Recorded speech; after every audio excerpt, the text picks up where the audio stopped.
Hey guys, how's it going? Welcome back to Black Desert, non-profit organization. Is it worth it here? And welcome to this video about cooking and alchemy life skill guide. So this is a pretty short video. I don't think it's gonna be pretty short. Well, I want it to be pretty short. The first thing I just want to go over is the F2 crafting notes. This is the first thing I want to bring up to every person who has any interest in cooking or alchemy. So first off, just you can search up things that you can make in here, like, you know, grilled bird meat, for instance, or whatever and whatnot, and then you can just click this menu and it tells you the items that you need to make this. You can do this for anything that's regarding any kind of craft or processing in the game, but you won't be able to backtrace like what the material like turns into.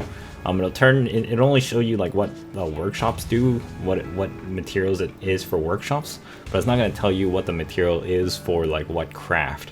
So you're going to have to search up the crafts only, but if you want to actually like kind of backwards trace it for what material turns into what in terms of a craft, you'll have to use like third-party sites like BDO Codex or BD Database. But other than that though, like I find this tool to be very useful because once you get experienced into cooking stuff and whatever, formulas and whatever show up on the list here. You can also check off for learned only. When you're new to the game or whatever, or new to the systems or haven't really done much of this, these will generally tell you what's required to make the items anyways. Lizard meat, aloe, and whatever. And we just had a recent revamp of the byproducts for cooking and alchemy. So they have byproducts now that are more specific to being exchanged into what you like. So beer, milk, or contribution EXP. Honestly, I think like a lot of people will choose the milk option, but I'm actually going to probably do like half and half and maybe like 1% exchanged into beer every now and then. Only because beer is, you know, I don't need it too much and making it is very easy. The proc rate is actually very nice. You can actually mass proc this. So if you have mass cooking is the only thing with mass processes in that when it triggers, it consumes 10 times the amount of materials for the cost of 1 durability on your utensil, which is a huge amount of like tool saving as well as speeding up the cooking as well. One of the things is about equipment. We'll go over that later in a little bit in this video. And the cooking here, the mass chance can also trigger with the witch's delicacy, so you can actually get 10 times the amount. I actually got it today with like times 30, so you can get a lot of these just from constantly cooking, and cooking is probably one of the easier ones to level up. Alchemy takes a while to level up. It's still 1 second. There's no like mass cooking or anything, or mass like synthesizing or anything like that regarding alchemy, so you do have to take a while. It takes very long to level up alchemy. Very difficult, hard. It's not nowhere near as easy as cooking, and the money that you make from it is like sort of like a bit more complicated than cooking. I'm not really going to go over how to make money regarding the products themselves, but other than with Imperial, because that's a very varying, fluctuating market, so you have to kind of keep your eye on those things, and making that in one video makes no sense as the game evolves and the economy changes constantly in the game. But what is static though is the Imperials. Those are rarely ever changed, and also the products that you get from the items. So in terms of gear, I just want to note that +4 or +3 cook's clothes is still very highly valuable, simply for the cook time reduction. The Mano's clothes don't possess any form of that time reduction, so you will have a bit more trouble cooking with that. One assumption I do want to make though between the silver embroidered and the Manos cook's clothes is that the Manos cook's clothes does have a higher mastery, and it may trigger more mass cooks for you, which means you also may have a better chance of also mass processing the witch's delicacies to spawn for you more often than not, as well as higher mastery also means you have higher materials coming in as well, or higher rolls. So when you have a higher roll or whatever, it essentially means like, this is an assumption by the way, it's not actually full concrete. So it says like chance of getting max number of dishes plus 16.3%. So say when you cook something, it can spawn at a rate of 1 to 4. So on average, before anything was mastery was determined, it was given that it was about a 2.5 times multiplier from your base number of crafts. So say I had 1,000 crafts of beer, at the end the result was going to be 2,500 beer essentially, or about there, with about like 10% of that being like the rare blue beer. So the plus 16.3% here sort of increases that 2.5 a little bit more. So when it cooks, it can either choose 1, 2, 3, or 4. So if you have plus 16.3%, it'll roll more often of the 4 than the 1, 2, and the 3 is how you should look at it. And that's what I'm assuming as to how it actually works as well. And that's what the mastery will do. Now, alchemy itself is a little bit more weird. It's got regular items, special items, rare items. You can actually spawn like weird stuff like 100 mil bars while doing alchemy. It's very rare, very rare. Don't let that, like, you know, sink into your head and be like, oh, I'm gonna spawn hundreds and hundreds and hundreds of million. Sure, if your RNG carried like up the A with Jesus like just sucking you off kind of thing, but that's not gonna happen. But alchemy, like, you can spawn random products while you're doing alchemy, synthesizing anything. Like you can get like weird golden backpacks. Somewhat often you'll find like sharps or hard shards while crafting. You get like wheat flour, deep frying oil. You get all sorts of random stuff. So if you're jumping into alchemy, be prepared that your inventory might be cluttered with a bunch of random stuff at the end of it.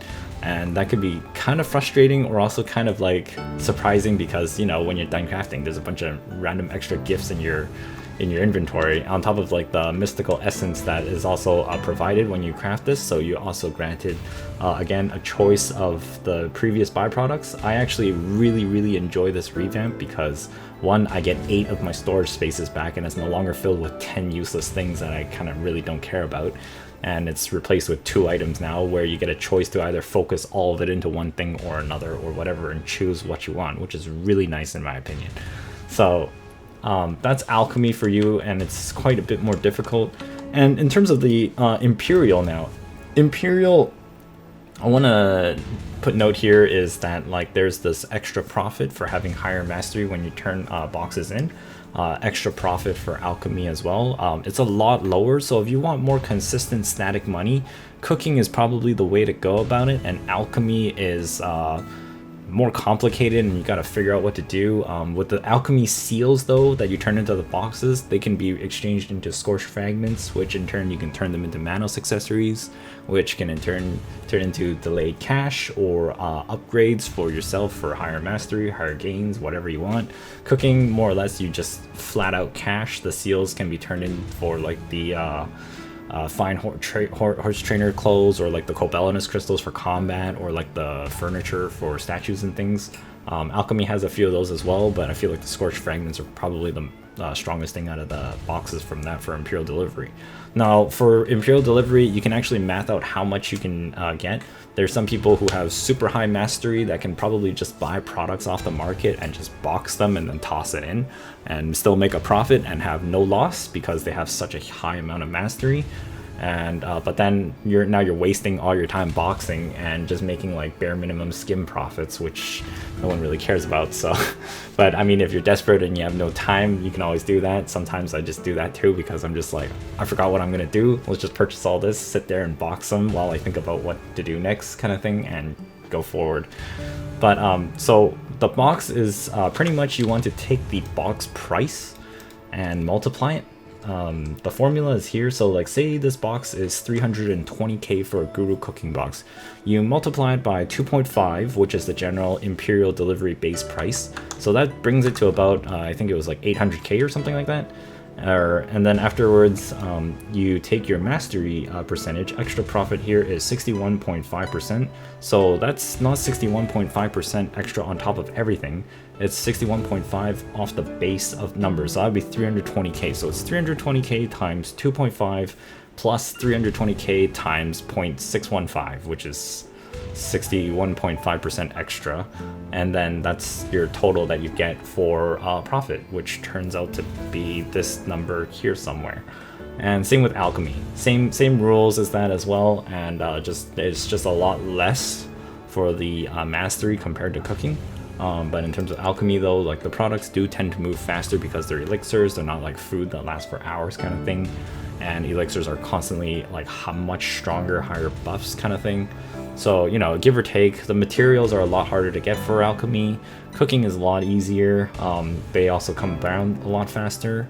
But one thing, obviously, doing all these life skills that I've come across, the main problem is materials. You're gonna run out of materials one way or another. You may think like, oh, I have 50,000 of this or whatever, or I've got like, oh, I've got a batch enough for like 100,000, and it's just like, wow, that's only enough for like 7 days, and then I'm out, and so forth. And you're gonna run out of tools maybe eventually or something if you don't do other things in the game. It's kind of hard to self-sustain one particular recipe all the way through. And also another thing with the crafting notes hotkey F2, you can also find this in the information tab here in the menu, crafting notes F2. Depending on what tier you are, you can only make certain boxes based on your level tier of the cooking or alchemy. So if you're an apprentice, you can only make up to apprentice boxes. Professional can only make up to professional boxes. Guru can make all the boxes, obviously, everything and under. So, you know, if you're like, oh, I got these materials for Guru, why can't I box them? It's because you're not Guru of the profession yet on that character. So once you also need to make sure you have the character. So if you also need to figure out what you want to box for Imperial or whatever, just type in the tier that you want, like professional for instance, and then you can look at professional cooking or professional medicine, and I'll tell you what's required of it to make these boxes. And I found this to be very helpful. I reference this a lot, figured this would help you out as well. So, you know, I hope this video, you know, brought you some insight and easy ways to figure out what you should make for yourself. Just look through, like, you know, what's on the list there. Say like, I don't know, master. Let's look up master's cooking box. And then you just look through these items here, like, you know, suit tea, milk tea, gourmet sabzi, savory steak, stir-fried meat. I think stir-fried meat's actually quite easy to do, but it's just like, you know, and then sometimes you might not be able to find stir-fried, so just really just type in like stir and then like just scroll down a little bit and then stir-fried meat right here, because I don't think the search engine here accepts hyphens for some reason. And it's just like, you know, 7 pork, 2 onion, 2 bay sauce, 3 hot pepper. That's really like easy to do. It could just be like 1 high quality onion or like 1 special onion or 1 hot pepper and then 7 pork. So really you only have to go gather the pork and maybe farm the rest. And then you can purchase the base sauce and then just cook your life away and then just box these, and all of a sudden you got master cooking boxes. Alright, so there you go. That's an example as well. That's the run through of cooking and life mastery. Mastery jumps up every 50 points. As you go higher and higher for cooking, the profit does jump up like insanely. Like it goes up a lot. We're talking like we go from like maybe like 10, 15, 20, 30, and then it's like 60, then 90, then 138, and then like up to like 200% at max. But that's a really long time to get there, and you also need a lot of equipment requirements to reach that. Alchemy, for instance, is more or less the chances of your random items spawning while you're synthesizing changes as you do that more and more. I heard that when you hit like higher masteries at about like 1200, 1300, it starts getting kind of crazy when you start seeing like random, really high-end items start spawning for you that are in like the 50s to like 100 mils all the time. Not all the time, but like once in a blue moon. But yeah, it's always nice to see it when you come back and like, wow, this is in my inventory. Alright guys, so I hope that helped you out. Sorry for the notification spam. This is also what happens when you craft way too much. These notifications just don't go away. Get rid of it. Obviously just swap character or switch channel. Thanks so much for watching, and I'll catch you next time. Peace. Still trying to figure out the mass cooking time that it takes. That you AFK, generally 900 crafts is about 15 minutes. So I did evaluations of 1,000 at a time. Mass processing chance, mass cooking chance at 33%, so 1/3 of my crafts would on average be triggered on a 10x mass processing. So that means my 1 second craft for 10 of those crafts will be counted as 0.1 seconds essentially. And if it's a mass processing, 33% of my crafts at 1,000 would be about 330 crafts, and then since that's a 10x proc, it's going to be 3,300 procs. Don't actually know if this math here is correct in figuring out the average time it would take that you have to go AFK, but that would be 1 minus 1,000 divided by 3,300 multiplied by 100 equals the percentage chance, which I believe was 69%. So 15 minutes or 16 minutes in general to cook 1,000 crafts at a 1 second time with a 33% 10x mass proc chance would equal to about 5.4 minutes or 6 minutes or so. And I don't know if this is correct, but generally that's when my buff counts down for about 5 to 6 minutes. And if that works out, then cool. You have your answer at how much you have to AFK for when you have a mass processing at a 33% chance.